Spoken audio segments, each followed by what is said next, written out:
Olá amigos galegos, hoje estamos aqui para homenagear Carlos Casares. Eu escolhi o poema Amemos.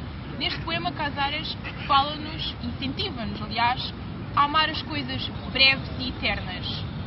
Portanto, isto faz-me pensar, são os homens, se não segundos, num relógio chamado vida. Amemos. Amemos o tempo que turra de nós e que nos leva, ainda que o céu esteja azul e não haja nuvens e não chova.